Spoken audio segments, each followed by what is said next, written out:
This is Tales from the Pros, where business leaders and influencers share their stories of inspiration, struggles, and successes. And I'm your host, Michael Giorgio.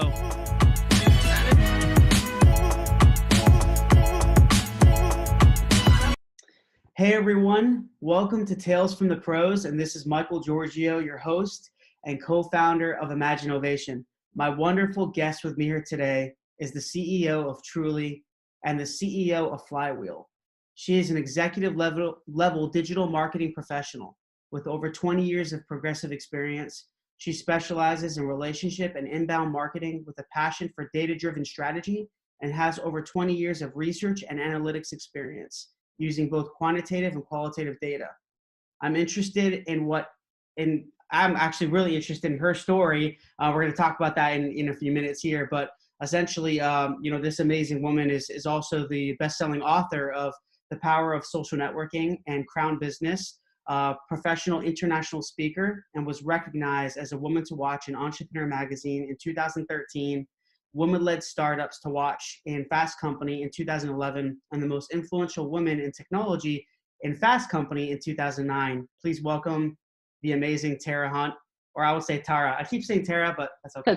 That's A-okay. I'm so used to it. Thank you for having me on this, Michael, and thank you for that introduction. Now I have a lot to live up to. Oh, yeah. Well, I listened, Tara, I've read so much great about you, and you have, I think the research I've done on you and just learning about you and watching your videos, reading your content, you have a strong influence in what you do, and it seems like you're very passionate. And I can see that when I watch YouTube videos. You have so much passion. You know what you're doing. You're not just.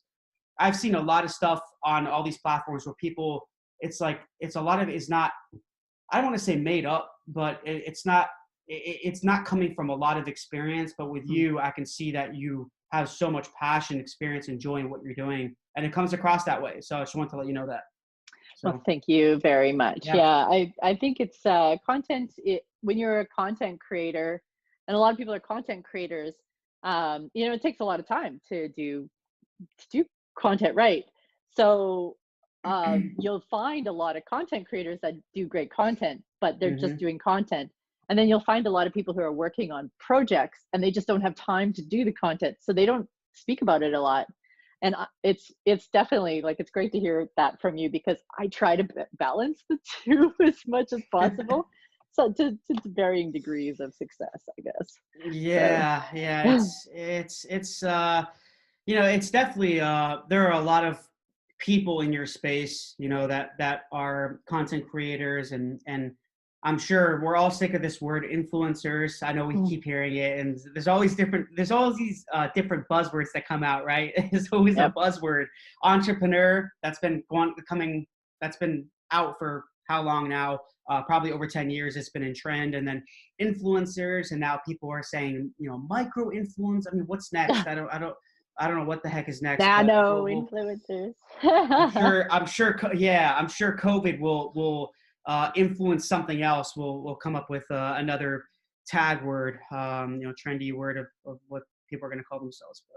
But anyways, Tara, I'm really honored that you're here. Thank you so much. I know you're doing a lot of different things, and I want to talk about your successful businesses, your new ventures, your story. As you know, I'm a fan of storytelling. I know you are as well. And I definitely want to talk about the power of storytelling and talk about the power of a good content marketing strategy, and targeting the right audience and all that good stuff. So just to kind of kick things off, I know you do have a good story behind where you came from, and I know we talked a little bit before that you are in Toronto, but Tara, can you tell us a little bit about how you got to where you are today? What was were you always did you always have a passion for marketing, or how did you get to this point that you are, today?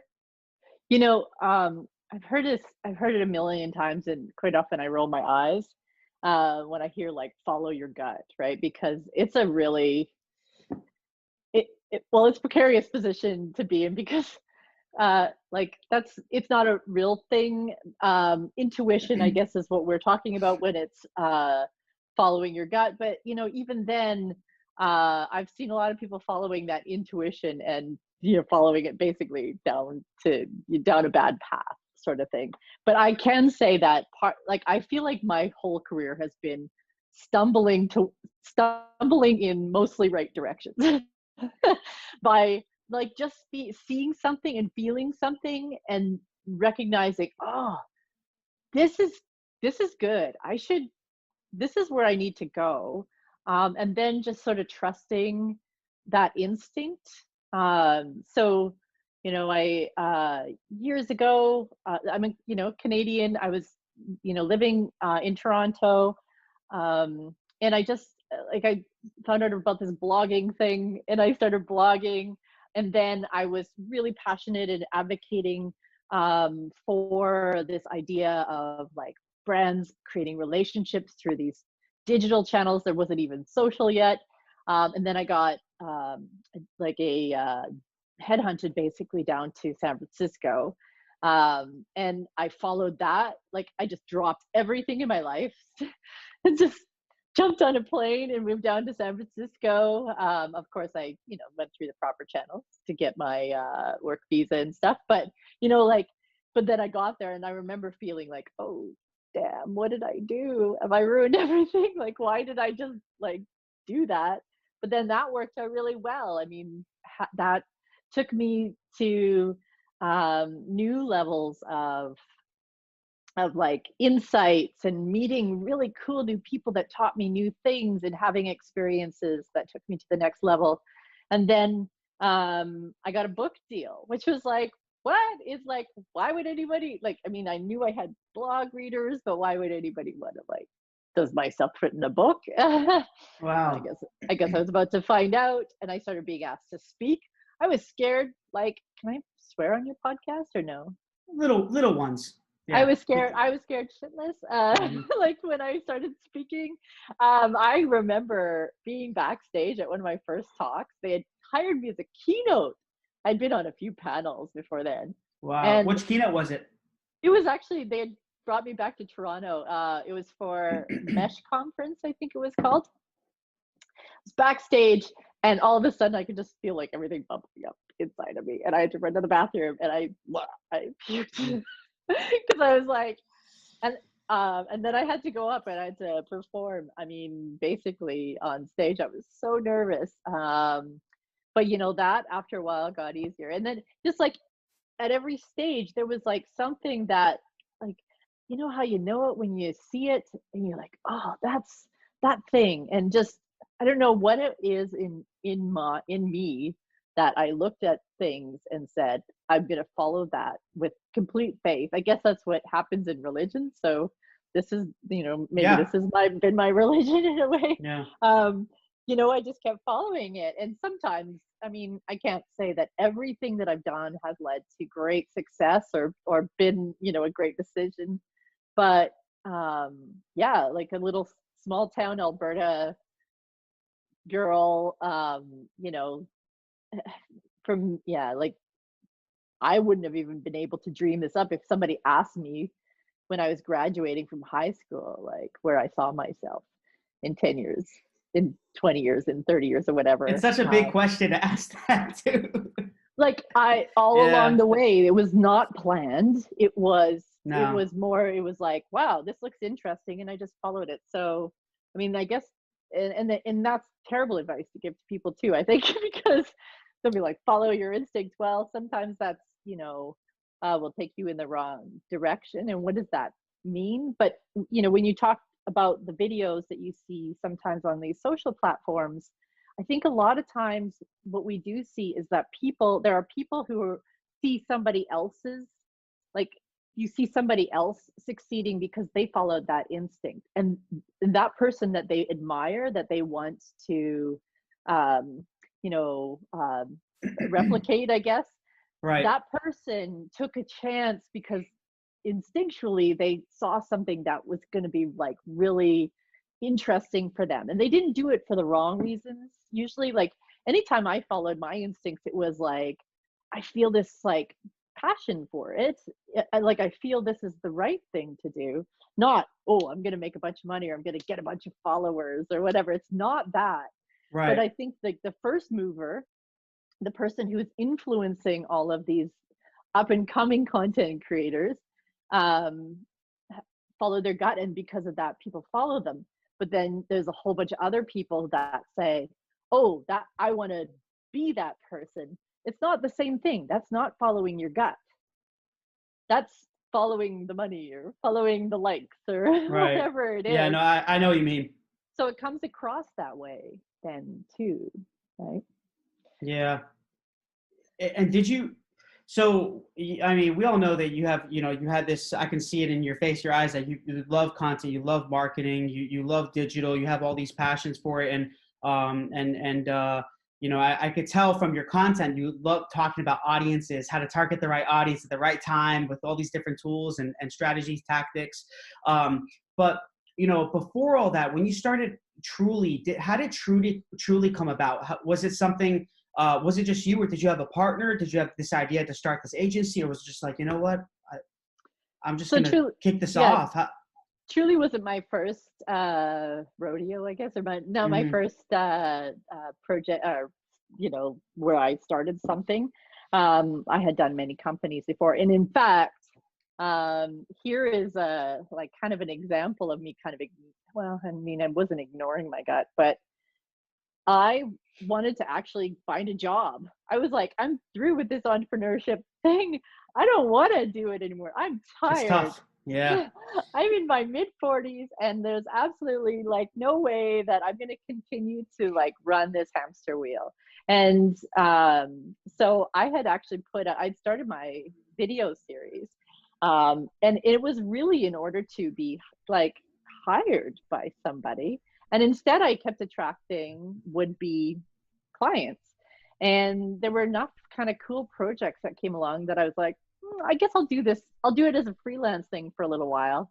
And at the time, I was talking to my accountant who was like, you need to incorporate. I was like, oh, but I don't want to do another business. And he said, well, even if you don't go forward with it, it's still a good way, like tax wise, for you to operate.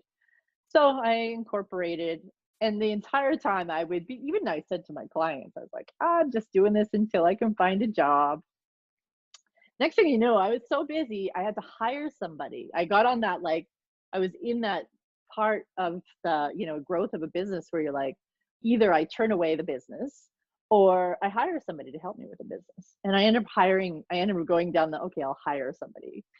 And then I hired several people. And then I was signing a lease on an office.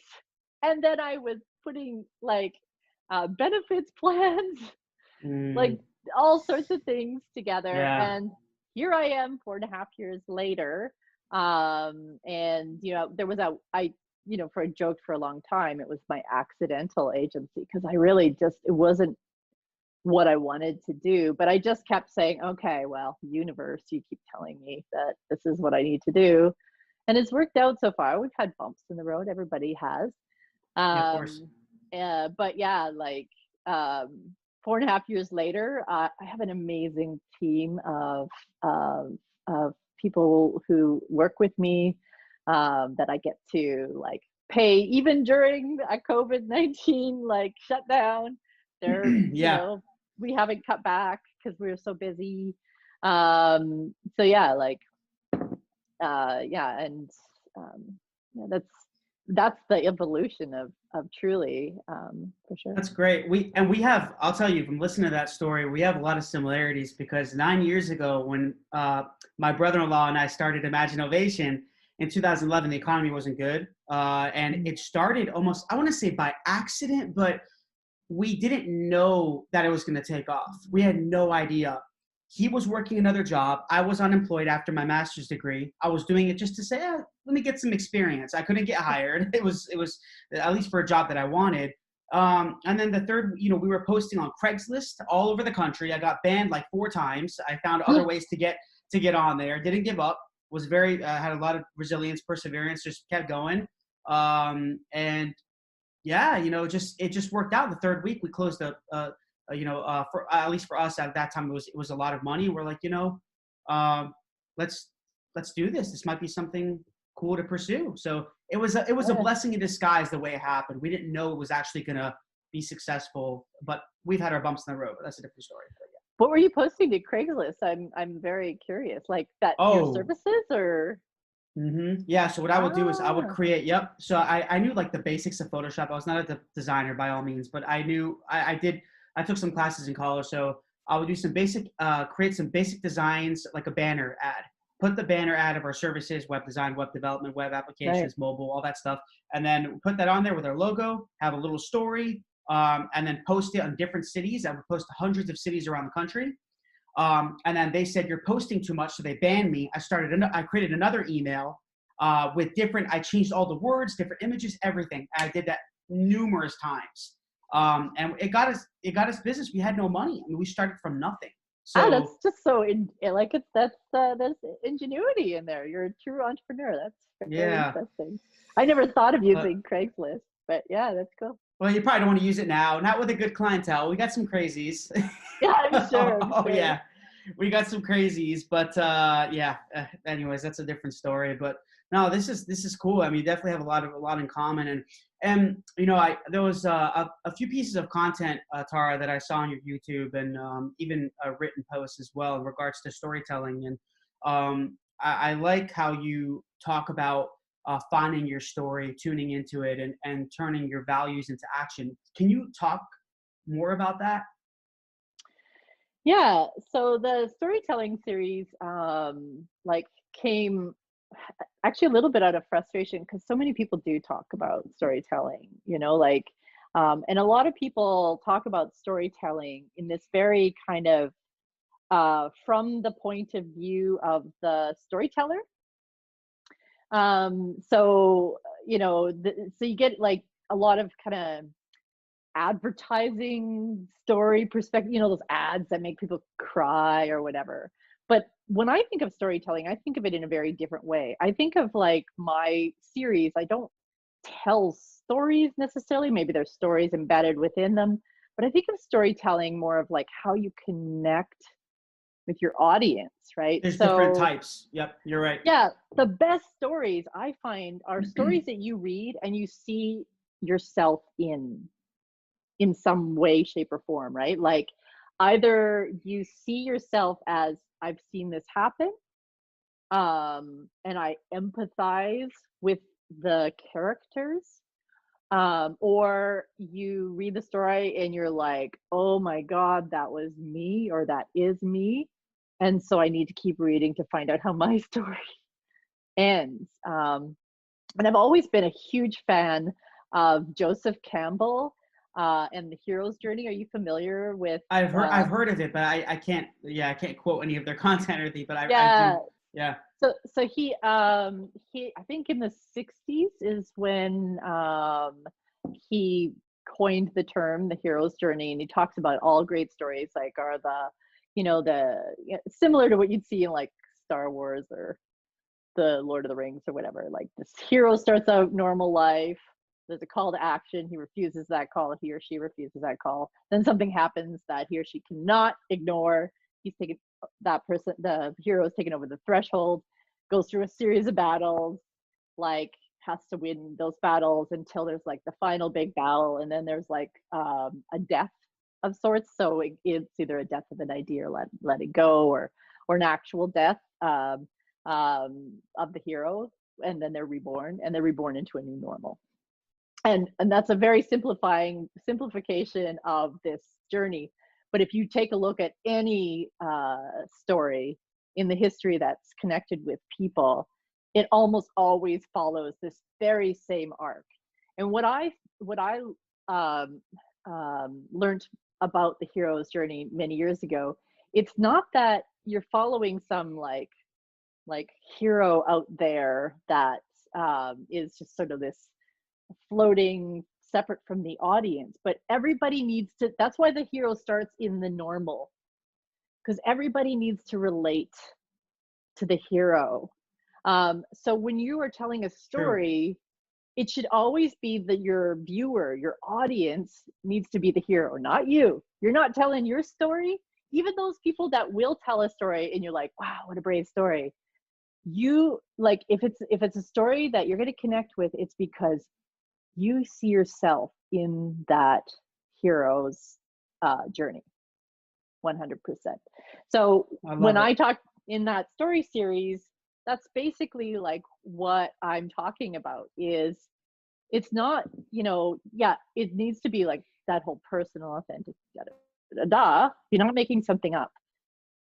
But that's like, I don't know if you've heard of Brene Brown or seen her stuff, but like the whole idea of vulnerability, that's one of the ways that you can tell your story in a way that will connect deeply with the person who is observing that story. So that's why stories are so powerful, is that people get to be vulnerable, and in that Yeah. vulnerability others can connect with them because they feel vulnerable in the same ways.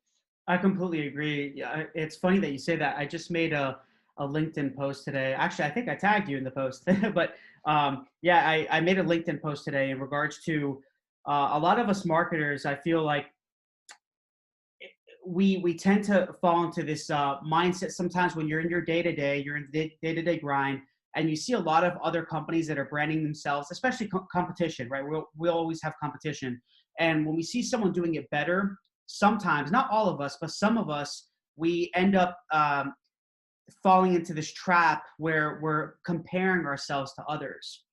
And that, I feel, is really a thief of joy. Comparison is a thief of joy, and a thief of success. And I love how you talk about vulnerability, because when when you put out content, especially either for yourself or your clients, let's just say for your clients, uh, you have to be vulnerable, Mm-hmm. because it takes a lot to put something out there for the world to see, to do it the right way, to make it resonate with your audience and to connect with their audience or your audience through stories and through all these different things.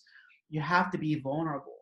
That's Yeah. a big element of it. So I put that on the post today. It's funny how you said that. I'm Oh, like, wow, that's I'll cool. have It's to go so check it cool. But out. yeah, but I love how you said that. I think it's so true. And Tara, I also love what you talked about in regards to when you are storytelling. And I know that's also a big word, but when you use that, when you incorporate that into a strategy, let's just say for your clients, or even branding your own businesses, I like how you talk about we do it for others. It's not about ourselves. Mm-hmm. And I've talked to so many people on this podcast, successful marketers and business people. They all have a very similar element in regards to always being about other people. And I love how you mentioned that. And that's probably a part of your success. It's very selfless. It's not all about you. You're trying to help others. Right. You're providing value to others. So that's also, yeah. But I just love how I wanted to recognize you for that. Well, I think and it's it's great. also like, just to clarify, we're all selfish, but we should be selfish Yeah. in the right way. Like, um, one of my favorite books of all time is The Origins of Virtue. It's by Matt Ridley. I loved it so much. Actually, I named one of my dogs after him. um, but he's talking about like the that people actually uh,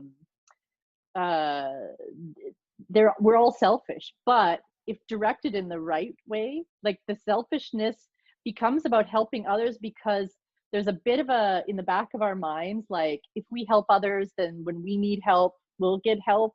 There's a bit of that whole virtue signaling stuff, right?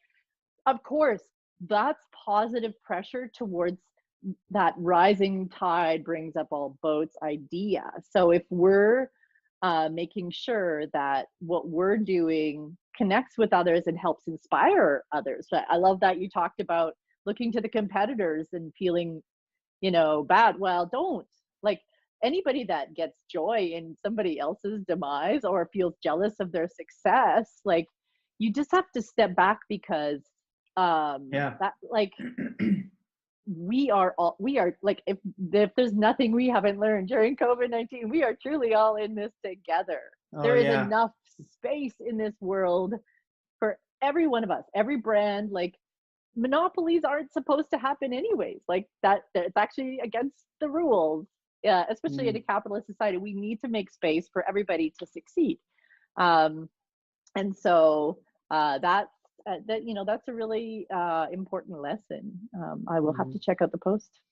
Yeah, yeah, absolutely. And in regards to talking about posts and content, and I mentioned this a little bit earlier, but when you, in that video on YouTube that you post about turning your values into action, can you talk a little more about that? I love what you said. I think it would be good for people to know. So you're making me go back into my content database in my head. But I do believe what I meant in that is Sum it like, up.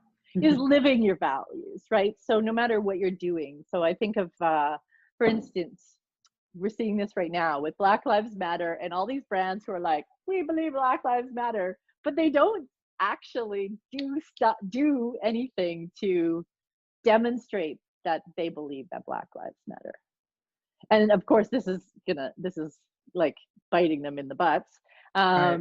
So like they don't have any Black representation on their boards. They don't have Black people at their senior levels. They haven't, they haven't examined their policies in their organizations, that sort of thing. They Mm-hmm. haven't been proactive on hiring.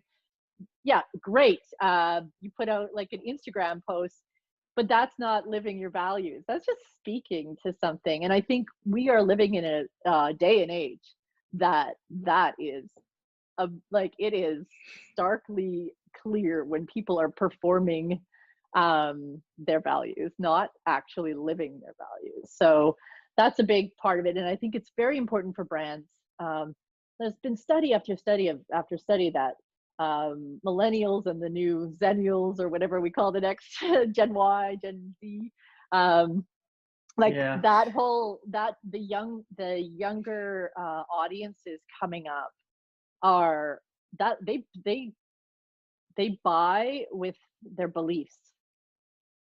If they don't see a brand acting like in step with what they believe, they are going to leave and not be loyal to that brand.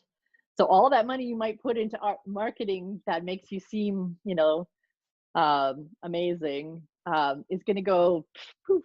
You're not going, like that's not authentic storytelling. If we want to go back to that, It's true. it's Yeah, you're right. pantomime. Yeah, we believe in brands that we buy brands that we believe in. It's so true. I love that. I need to quote that out after this. I love it. You're dropping a lot of jewels here, Tara. This is Booth, good. booth.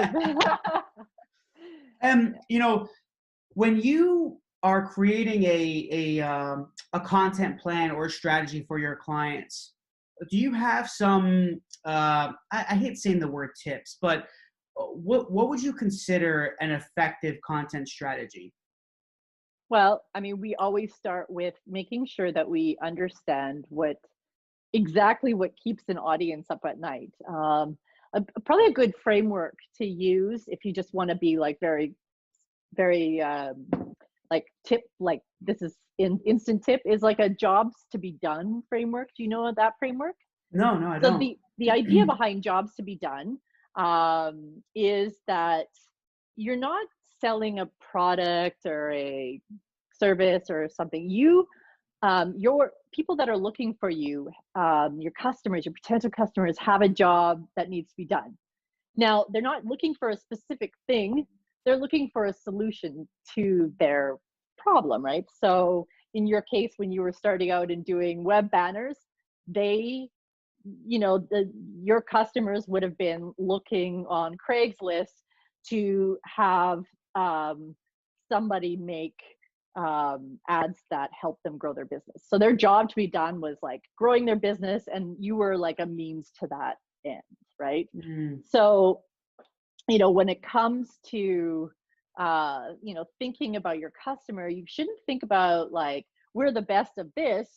You should be always thinking about like speaking directly to what that job to be done is. And that's why like ads that are like, when you come across an ad where it asks you a question like, oh, are you tired of your inbox being filled with spam or whatever? And you're like, yes, I am so tired of it. Click, click, right?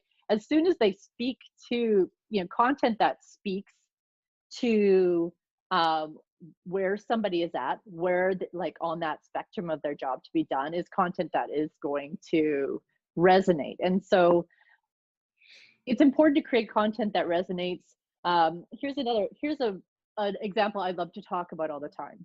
So when we went to go sign our lease on our offices a bunch of years back, my real estate broker was like, you need to get a lawyer to look at the lease. I was like, what? I don't want to spend money on a lawyer. I've signed a million leases. What, So Yeah. I Googled, do I need a lawyer to like sign a commercial lease? And there was a post that went right at the top of my results. It was a LinkedIn post that said, do you really need a lawyer to like help you with your commercial lease? It was like almost exactly what I Googled. So of course I clicked on that post, read the post. Basically the post said, yeah, it's always helpful, but here are some ways in which you can, get through doing this yourself, things you should look out for. And it was written by a lawyer who does commercial real estate. Great. I went back to my commercial, my real estate agent, and I was like, I'm fine. And then I got the lease. The lease was like 75 pages long. And then I was like, and I broke down. I was like, oh man, I do need somebody. And guess where I went back to? I went back to that post. It was in my history in my browser, clicked on it.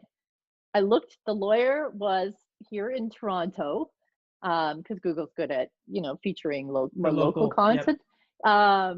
And I reached out to her and I hired her like on the spot. Yeah. Because she didn't give me a hard sell in that post. She created content that exactly spoke to my job to be done at that point. And it like, even though I didn't buy right away, like but I trusted her now. She created this amazing, she showed that she knew what she was talking about. And so when I got that mega thick lease, I was like, oh, I do need help after all. I knew exactly where to go at that point. And I think everybody that does a content strategy needs to get into the shoes of those customers who are Googling or asking around for that thing that they need to solve. It doesn't necessarily mean that they're going to be directly looking for a lawyer or directly looking for that iPhone case or whatever it is that they're looking for. They're looking for something, they're looking to protect their iPhone, or they're looking to alleviate any sort of issues that they could have down the pipe with their lease. So that would be my focus on their jobs to be done and answer those in your content. And in terms of the quantity of content that a company or a brand, small business, large company, whoever it may be, is trying to put out, do you think that would you recommend a number of pieces of content, of blogs, let's just say, per week to start writing? I know for us in our company, we do about one post a week, 2,000 words minimum. We ensure that with a lot of the research that we do, we try to make it resonate with our audience and the intention of the audience and things like that. But yeah, there's a million factors at play. I'm usually bullish on like more content is better. And part of that is because like HubSpot and, various different firms that have studied this have shown that more frequent content drives better like lead generation results.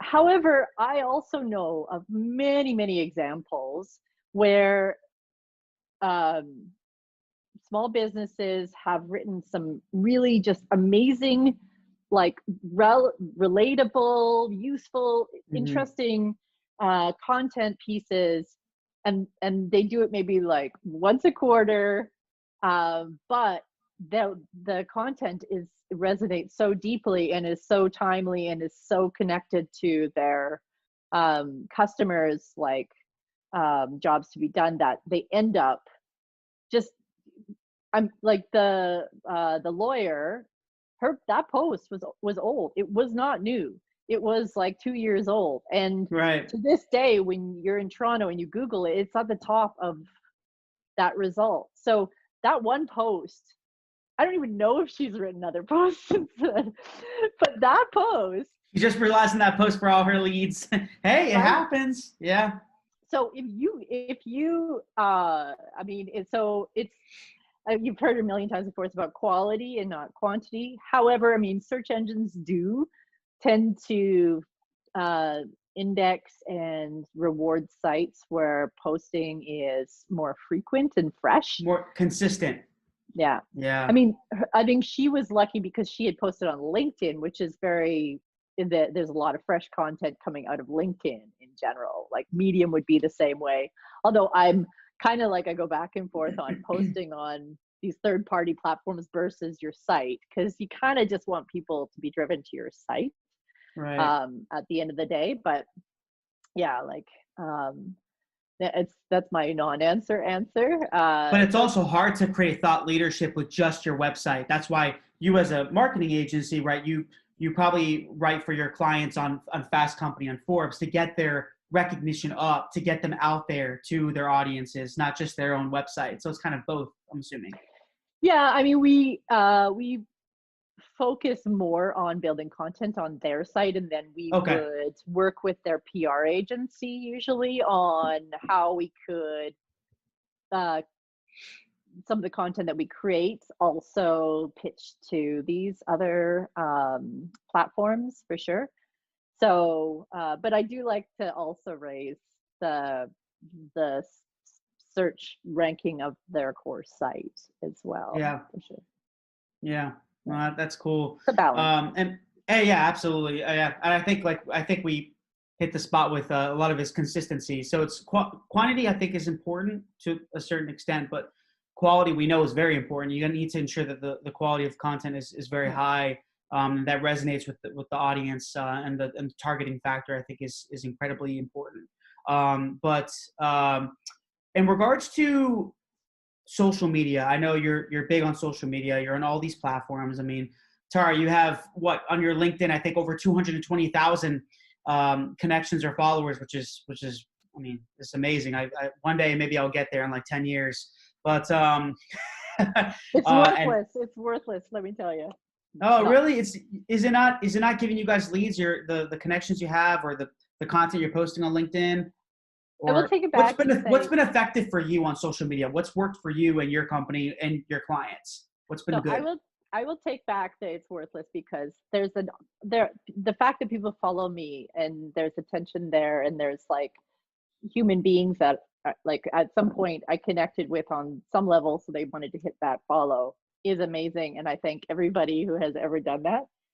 The worthless part is that these all of these platforms control algorithms. So my numbers of followers have steadily gone up, but my engagement has steadily has been pretty flatlined.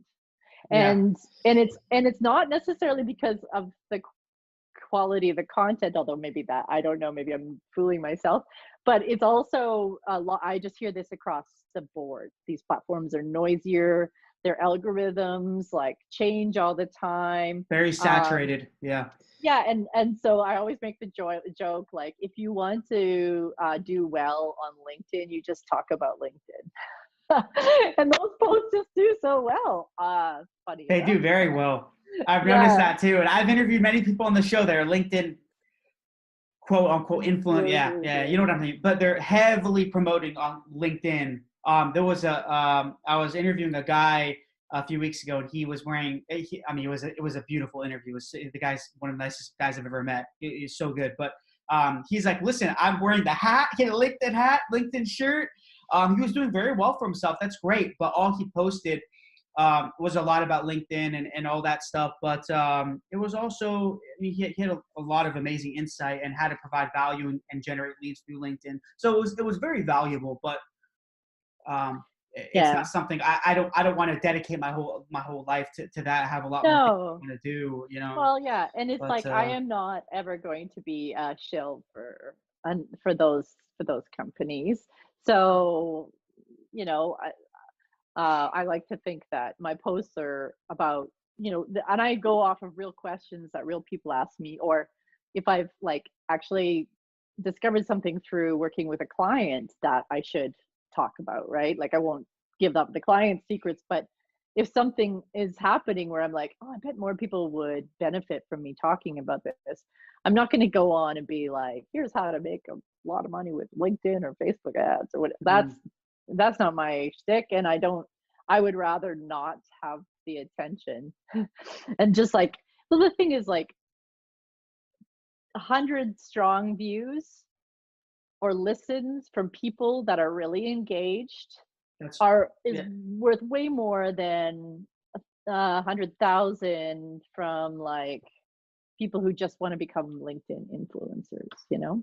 Yeah. We have to like measure the right metrics, metrics and impact on you know, on these social videos and posts that we're making. I think, what do they call it? Vanity metrics? So a lot of the vanity metrics, right? It's, I had a quick little story. Is I have a friend of mine, and she's a model, and or she does modeling on the side, and she's all about Instagram. No, she's not on LinkedIn.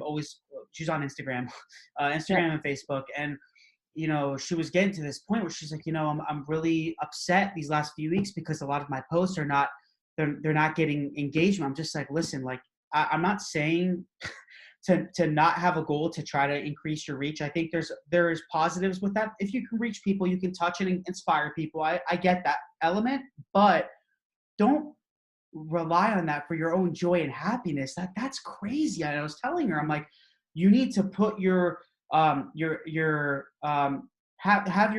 happiness and your joy come from other things. About, you know, are you enjoying modeling? Does that bring you joy? She says, yes, it does. I'm like, stick to that. Stick to that. Don't stick to the metrics. These platforms are defining that for you. Isn't that crazy? Like, I railed against adding followers to Twitter back in 2006. No, 7.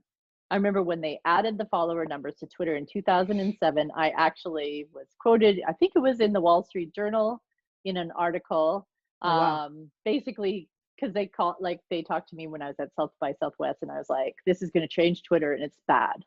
And all that people are going to care about are their follower numbers now.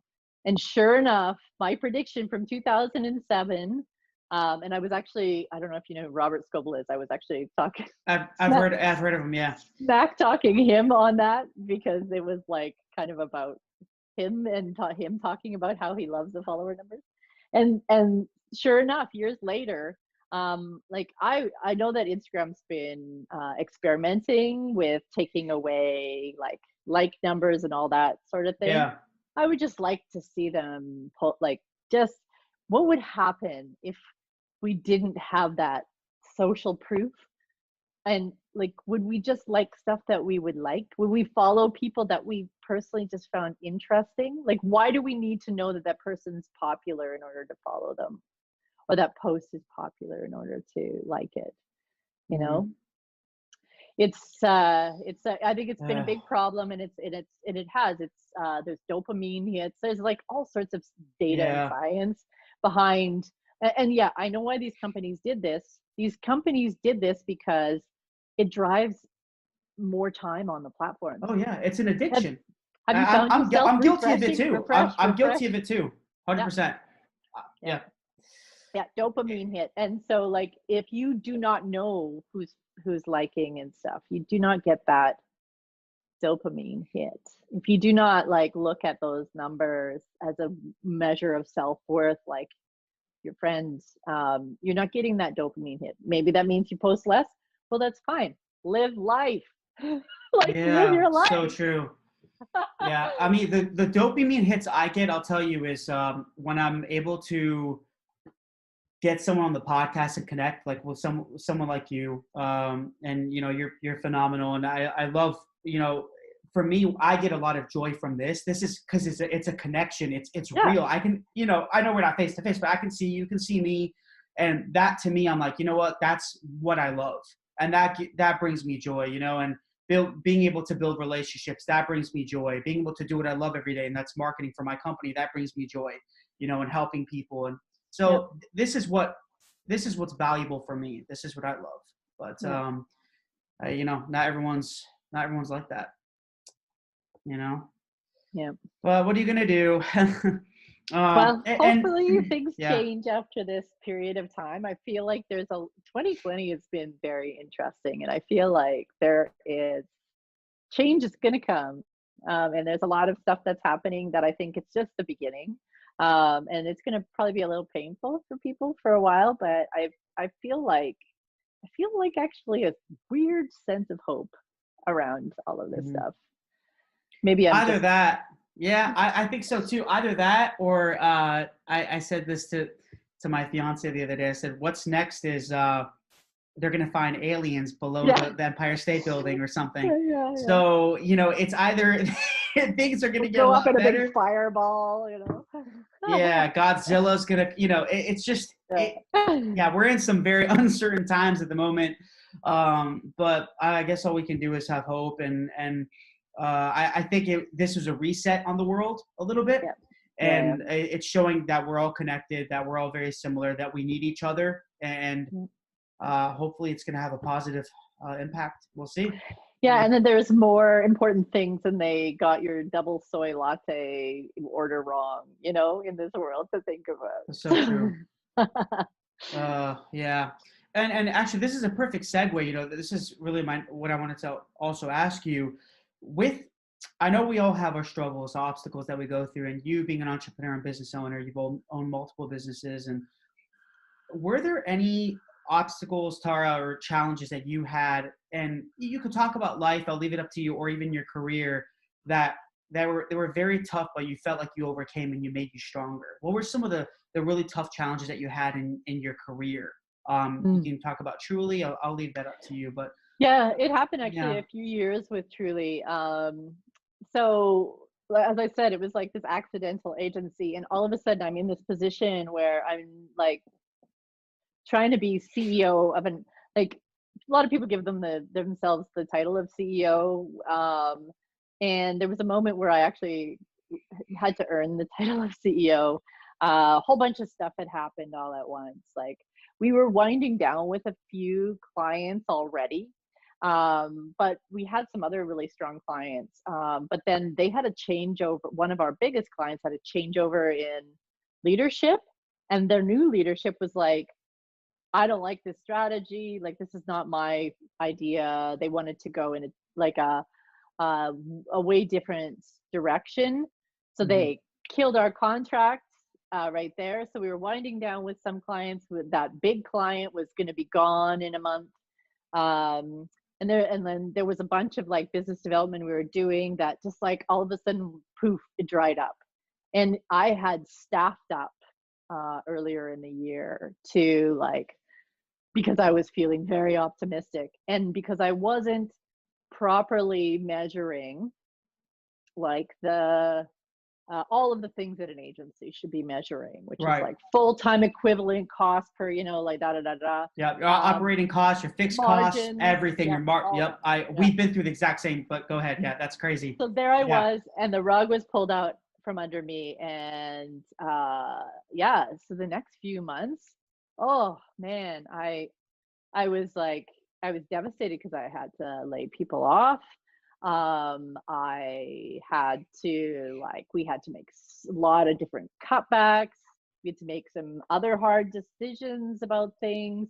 Like everybody was in fear. And we got through it. Like it was like a 3-month period. We got through it on the other side. We gained some business. And we ended up like putting in some amazing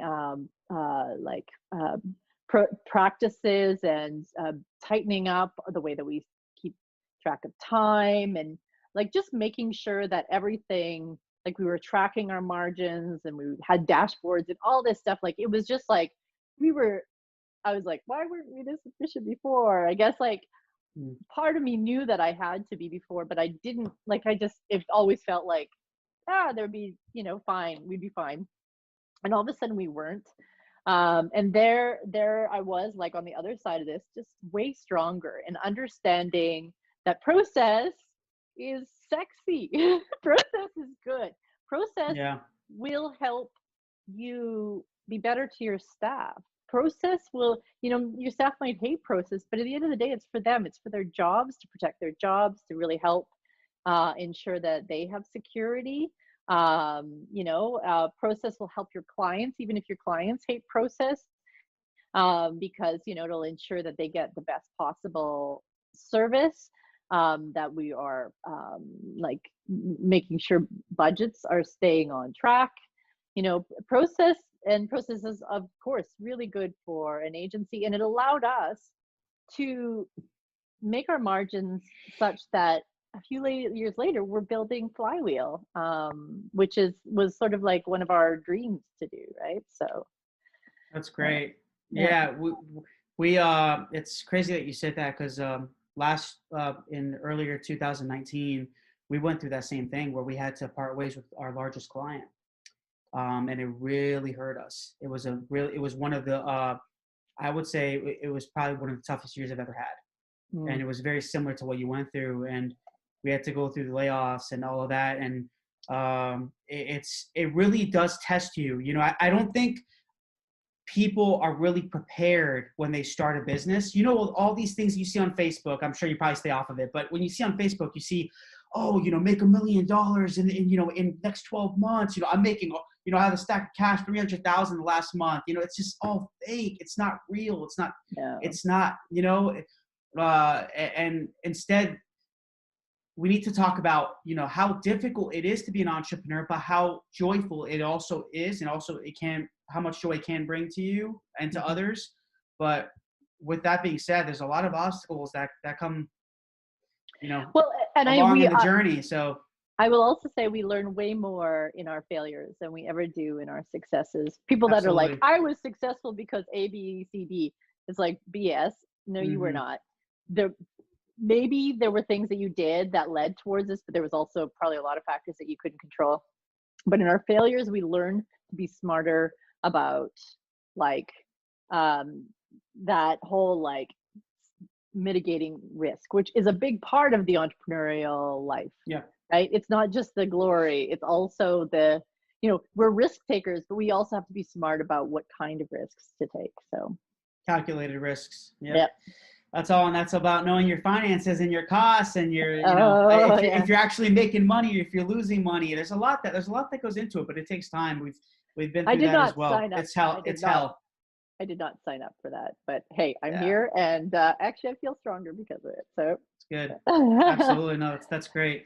And just to I always ask this final question on every episode, and it does have to do with your story and all the things that you've gone through, good and bad, everything that's made you stronger. But for you, Tara, how would you define your story in one word? You get to choose one word of how to define yourself. It can be your personal, your career, anything, but how would you really define your story? Humility. Love it. Yeah. Humility. Okay. Yeah. Yeah. That's a really, really good word for a business owner. You need it. If you don't have it, you're gonna be screwed. Oh man. Yeah. I love it. That's great. Yeah. Well, Tara, it's been an honor, talking to you today. I'm so happy, and it's a great ending, or kind of ending to the Friday. It's 12:30, but I'm definitely blessed and honored to have you here and to share your story and your expertise, excuse me, and your insights. Can you tell everyone where they can find you? And actually, if you can, tell us a little bit about Phlywheel, and even truly just a little bit, and as well as where everyone can find you socially and websites. Okay. My name is Tara Hunt, but you can find me at Miss Rogue everywhere, MISSROGUE. It's pretty much my handle across everything, whether it's on LinkedIn or Twitter. Phlywheel is spelled, which is our new product that we're doing a beta test on, and we're officially launching in July. It's how we're trying to scale services for small and mid-sized businesses, because it's really hard. That's why it's so expensive to hire an agency for a small business. But we're trying to, through community content and coaching, we're creating this like community of small business professionals who need to get better at marketing and help them like not buy Facebook ads anymore.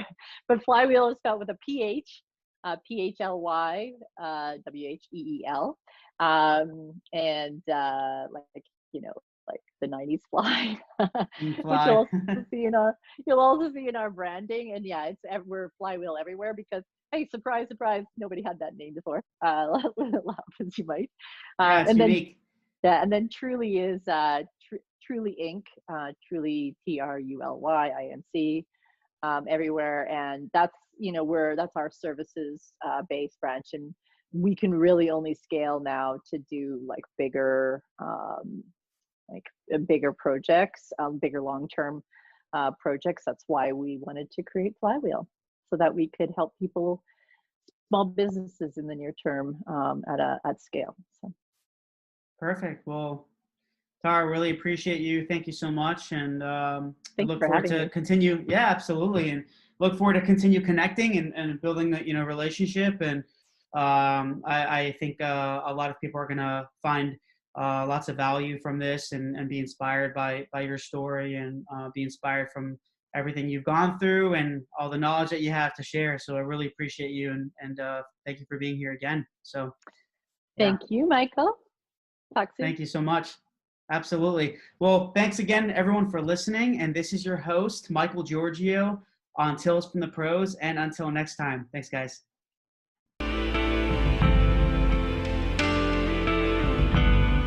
Please subscribe to our YouTube page and also follow our social media. There are links somewhere around here. But we really appreciate it, guys. Thanks for all the support. And I'm going to be giving you awesome content continuously. And we look forward to seeing you soon.